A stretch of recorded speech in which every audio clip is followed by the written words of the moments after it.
In this episode of Did Y'all See, we're talking about Future telling all of Ciara's business, Laverne Cox dropping the ball, and Glory Johnson suing her former wife, Brittany Griner, for spousal support. All this and more on Did Y'all See.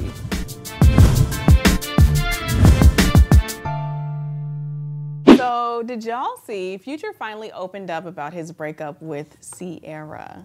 And, you know, most of the time it's been Ciara talking about what happened, even though she really hasn't said specifically what really did happen. We just got that song. So Future came through and said that basically he wanted to marry Ciara a year privately. He wanted to marry her a year before they announced it. So they would get married privately, then they would have a big wedding where everybody was invited. Then he said that he felt embarrassed for her because she had spoken to the bridal magazine people, and he felt like, you know, she was trying to fight for the relationship just because she didn't want to be embarrassed publicly. And then he said that when they asked him if Ciara made him wait like she and Russell are waiting, Future said, no, God didn't tell me to wait. And he said, in fact, Ciara and I prayed after sex. And he said, you know, that blew me away because nobody ever prayed with a nigga before. So, what do you think about Future's explanations? Do you believe it? How do you feel after all this? I feel like Future is using this to his advantage because he has something coming out, a project that he's promoting.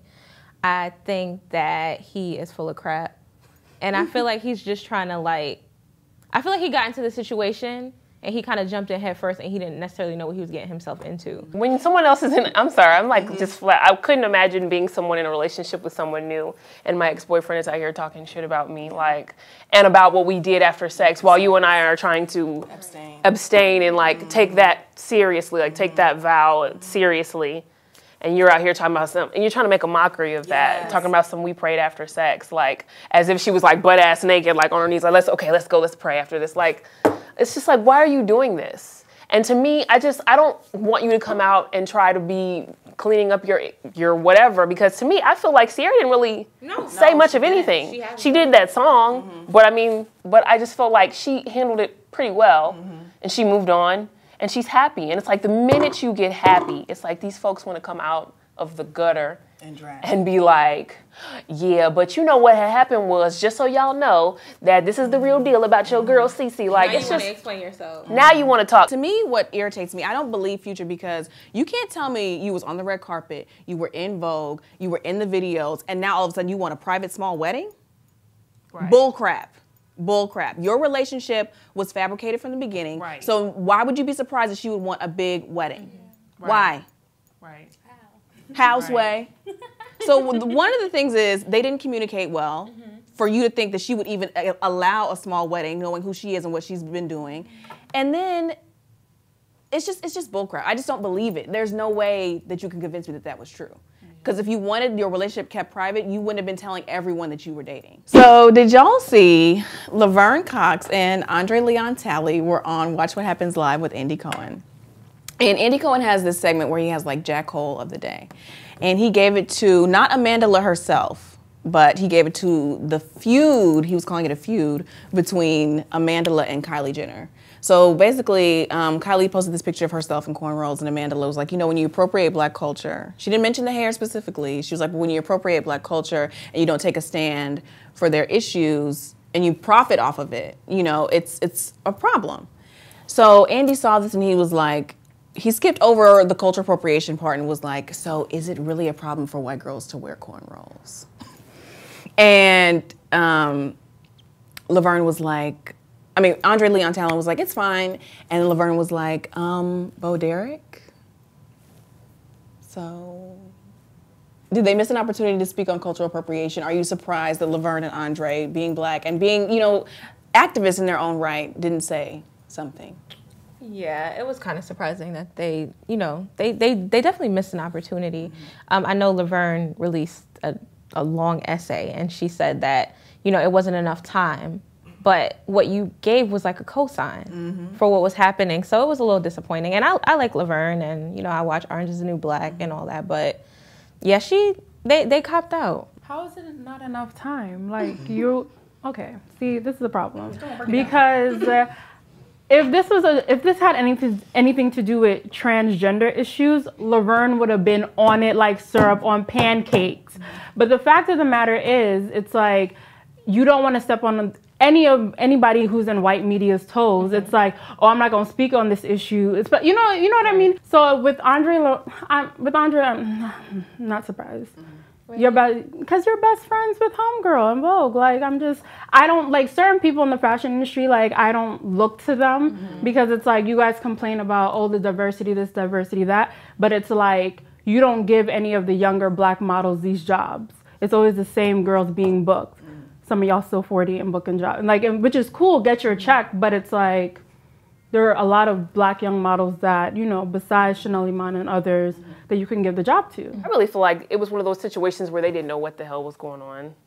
I really feel like, I don't think it was something where they wanted to necessarily be like, oh, who cares about cultural appropriation or whatever. I just feel like they had no clue who Amanda. She didn't know who she was. Because to me, at first, I was like, why would you let him call a 16-year-old girl like a jackhole? Even if he wasn't calling her directly, but you're referring to something that was important to her, calling it a jackhole. What I didn't like about even the way Andy presented it is like, it's a feud. I'm like, her language wasn't aggressive. And that's what Amanda has been arguing. Like, anytime a black woman expresses an opinion that's not flowers and roses, it's like, it's aggressive. She's starting a feud. It's an Instagram beef. It's an online beef. And I'm like, it's no beef. She's just trying to bring something to her attention. Now, we can argue about whether, because I don't agree that was the right way to do it, but she's 16. The only reaction was going to be negative. The only reaction was going to be negative. But it's not a feud. It's not a beef. I'm trying to inform about something, whether I went about it the right way or not. I'm trying to inform about something. And I'm surprised and shocked because I don't think you have to know Amanda's name to know cultural appropriation, period. So did y'all see that Glory Johnson, who is Brittany Griner's ex-wife, baby mama, future. Or whatever. Right. Is it not white? It was wife, they were married. So, You playing this whole playing. Not yet. Okay. They gotta meet in court later this month. Right, so she filed for an annulment. So anyway, Glory is trying to get spousal support. She wants $20,000 a month. Is that a month? A month. That was a month? Yes, How much money is Brittany making? She must have some good endorsements. So wait, y'all. She wants $20,000 a month, and then I guess when the babies come here, she'll get that. She'll hit her up for that child support. And then maybe the spousal support will end. She wants $10,000 for attorney's fees to fight the annulment. So what y'all feel about that? Jasmine?